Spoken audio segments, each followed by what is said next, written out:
I've been using this camera for a year now, and here's what I've realized. It has the exact same sensor as the Sony FX30, but it's half the price, literally about 800 bucks cheaper. I bought it at a bow market for about 700 to 800 euros. Let's figure out what's right and what's wrong with it. About overheating, there are some nuances. We'll definitely talk about them now. But first, I want to touch on this story a little. In the beginning, there was the first version. I had the first version. I bought it as a second, third camera. That is, roughly speaking, I have a podcast. In the center I had a 7.4, which shot a wide shot with a Sony lens, which is now shooting me at 24mm, 1.4. And on the sides were two cameras. One of them was a first generation ZV-E10. On the other side, I periodically had a ZV-E10 the white one, or a Sony FX30. The first generation ZV-E10 also had this problem. It's overheating, lack of stabilization, 8-bit recording, and a small battery. Well, that's basically it. For its price, you can forgive the plastic body and maybe a few other quirks.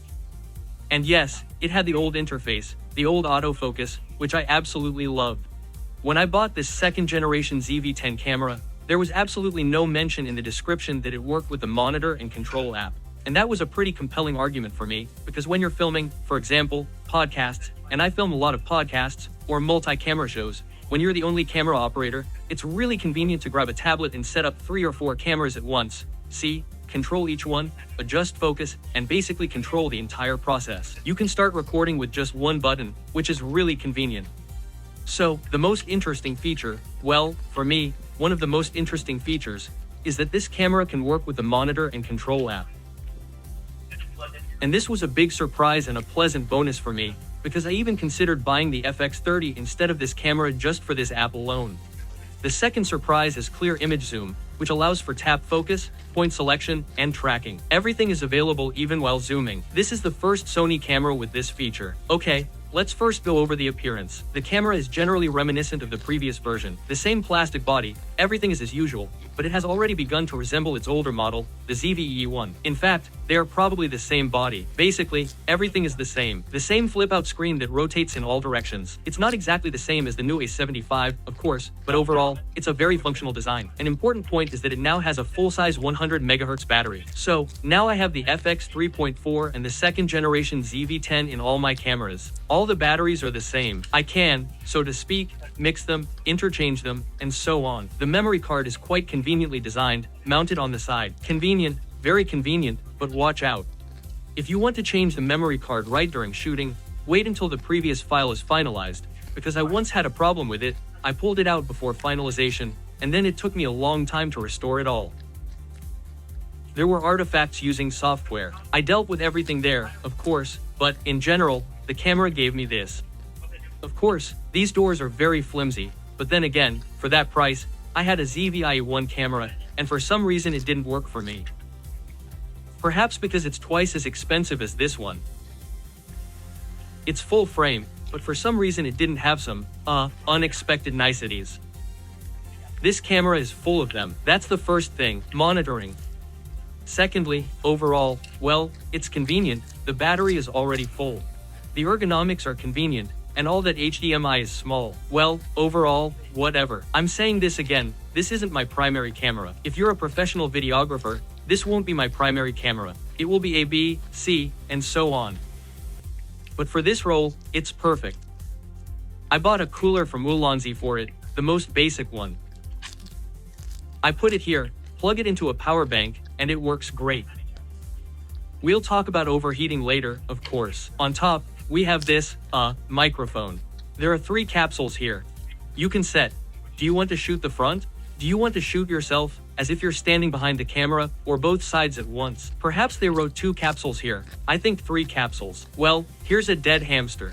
Cat. I like the black version better. For some reason, the white version strikes me as, well, I don't know. I don't like white cameras because it's black. Let's go over the internals. The obvious advantage is 10-bit. Let's take 4K shooting. You can shoot with the 265 codec, or 264. Ellen Gop. Yes, I chose the 265 codec for myself. Why? Because in most cases, if you've set up the setup correctly, or if it's just going to social media, or if it's going to YouTube, but again, if you've set up the lighting and color correctly, then the 265 codec is enough for you. It compresses a lot. Overall, everything stretches, well, within acceptable limits. The 265 codec, well, weighs, well, super low. Well, I mean, I have a 128 gigabytes flash drive here, and I can record for 7 hours. And imagine, that's 10-bit. Yes, the lowest bitrate, but let's go with a slightly higher bitrate. 422 10-bit. Yeah, 4 hours 55 minutes. It's, well, crazy shooting. I used different modes, long GOP, and, in the 264 codec.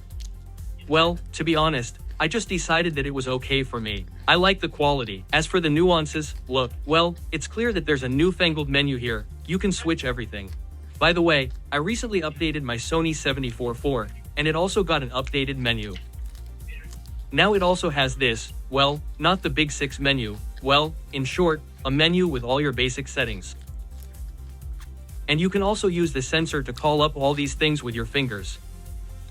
Turn on recording straight away. Well, it's a small thing, but it's nice, yeah, when the 5 has already been released, and the 4 is still being updated and has all sorts of cool features. If they'd added built-in loot, so you could see the looted image right away, then the 5 probably wouldn't have been sold back then. When shooting in 4K, you can shoot 24, 25, 30 frames, 60 frames, 50 frames. It's all roughly oversampled from 6K. Well, that's the crisp, beautiful 4K we're used to. Roughly speaking, first, it's the same sensor as the Sony FX30. You won't notice the difference, but you really can't. The FX30 is 100% more convenient. It has a cooler that keeps you cool. It doesn't overheat. It's a professional tool that you just pick up and forget about. Yes, there are some nuances here. That is, if this is your second or third camera, which is sort of an auxiliary one, then you can close your eyes to all these nuances and throw in a cooler, and so on, if you're using it as your main camera. Well, maybe, if you're shooting on a budget, or if you're starting out in video. For example, when it comes to video shooting, specifically in terms of Sony cameras, I started with the A6000. You remember, yes, it was a camera without stabilization, HD quality, but I used a great lens on it. I had a 35mm 1.8mm. It produced a pretty nice picture.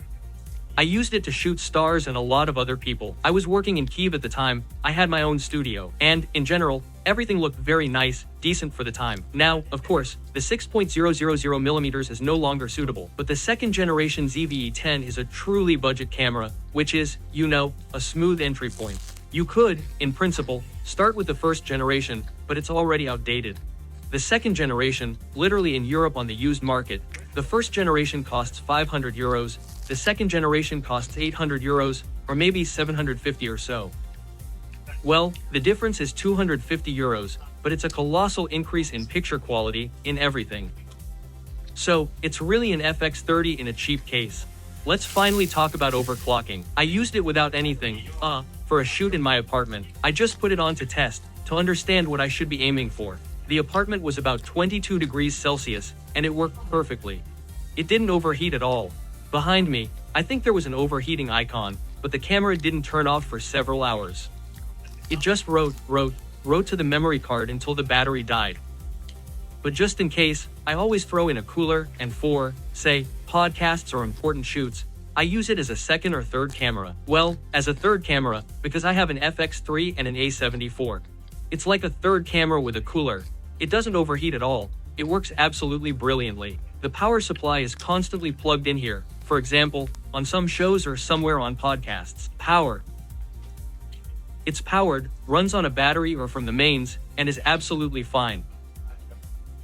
The Ulan shows 38 degrees Celsius, this fan here. Well, it works, the temperature doesn't rise any higher. Regarding stabilization, unfortunately, in this camera you can only enable either lens stabilization, if it has stabilization, or active stabilization, which crops quite a bit. Well, personally, I'm not very happy with it. Although, when I put a 24 full-frame lens on it, a 24 1.4 and turned on stabilization, overall I was fine.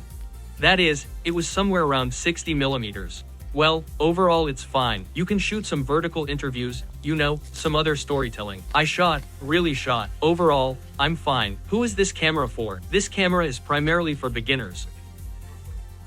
If you're looking to try the Sony system or just getting into video, I highly recommend it as your entry point to high-quality video. There are some caveats. Overheating, well, I didn't notice it. That is, if you're shooting 4K 60, yes, it'll probably last 20 to 30 minutes, that's the maximum. But if you're shooting short bursts, or if you're filming a podcast, why bother? You can shoot at 24 or 25 to 30 frames, and it'll last a few hours until the battery dies. And buying a cooler to be on the safe side is ideal. This camera is suitable, like mine, for example, as a second or third camera if you're filming a podcast, Or if you're filming an interview, you can add a second camera, a third camera, and, yes, take a medium, wide-angle shot of a face, and it will look really beautiful. And, of course, for bloggers, if you put a nice lens on it, a fast one, or a G-Series one, yeah, I like G-Series cameras, they have a beautiful picture, an expensive lens, an expensive picture. Everyone understands that perfectly well. Of course, everyone shoots on their phones these days, and that's a good thing too. iPhones are incredibly fast in terms of image quality. And neural networks are helping with all of this.